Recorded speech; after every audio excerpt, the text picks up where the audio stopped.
All right, by tomorrow night, we will experience the last full moon of the year, which is a good time to really pause and reflect. Many cultures take part in full moon rituals, which focus on releasing what no longer serves you and celebrating accomplishments.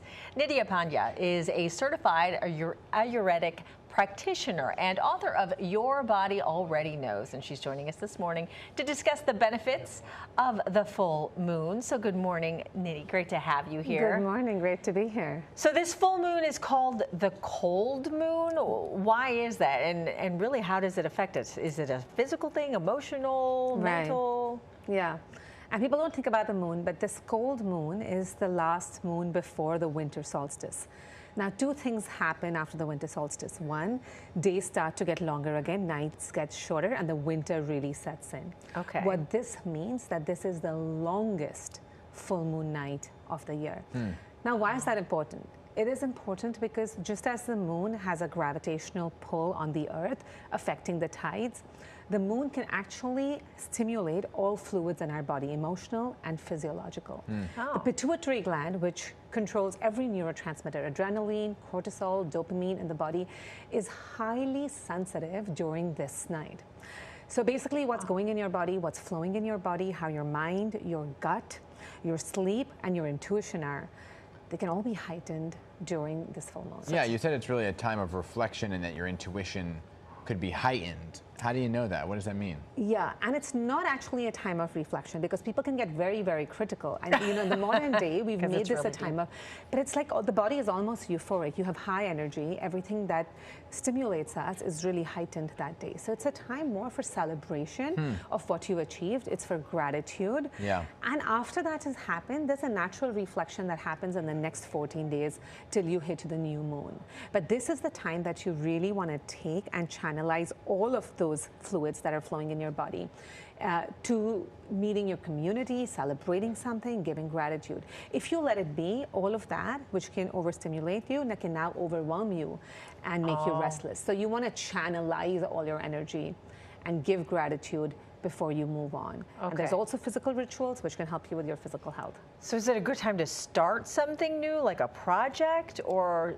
That's a great question. No, and a lot of people think that full moon is a great time to start something new. It's a great time to not make decisions. If you've made the decisions, you know, earlier in the entire period, and you want to just actually start commencing it, that's okay. But it is not a great time to make decisions. People also talk about how it can really affect your emotions. Yeah. So, and take you on a bit of a roller coaster ride. So explain that. Yeah, so basically because your pituitary gland, which really supports all the neurotransmitters in your body, how you're thinking, how you're feeling, is so heightened, you can feel more. You can be more self-critical. You can be more self-analytical. You can love more. You can hate more. You can do all of that. So if you have to pick your feelings, you want to pick feelings that are going to feel like celebration. Yeah. So you are going to have heightened emotions. Now you choose the emotions that you want to have. You design your day in a manner that you can actually sit with the emotions that feel supportive to you rather than being by yourself, sitting in solitude, and then letting yourself really well into self-criticism. So it can affect your emotions greatly. It can also affect your physiology, something that people know a little less about. Okay, so is it better to surround yourself with people then, instead of just like sitting alone in a dark room? I'm already planning my get-together with my friends. You want to get together, you want to eat warming foods, you want to eat grounding foods because this is the cold moon.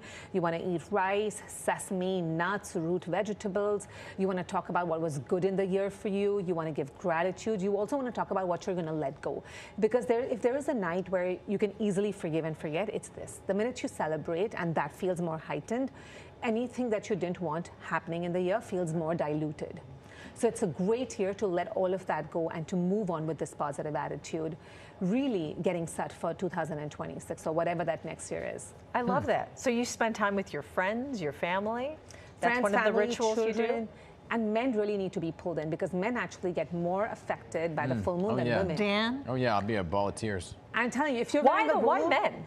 because women have their own lunar cycle. We have a menstrual cycle. So Yes. our lunar cycle is more dominant than the external lunar cycle for us, right? So it's high time if you're ovulating, high conception, high fertility, great. But for men, they don't know what to do with all this fluid. So reckless driving, getting drunk, unsafe Sorry, I'm pregnancies, all of that happens. So everybody, you want to watch out. You want to plan this day so you're doing what you really want to do and feel heightened in the world outside in a planned manner. Okay, there you go. Good stuff. Hope the men take note. You can pick a copy up of Nydia's book, Your Body Already Knows, wherever books are sold. That was really interesting. Yeah. All right, men, another reason why you should be grateful not to have a menstrual cycle. All right.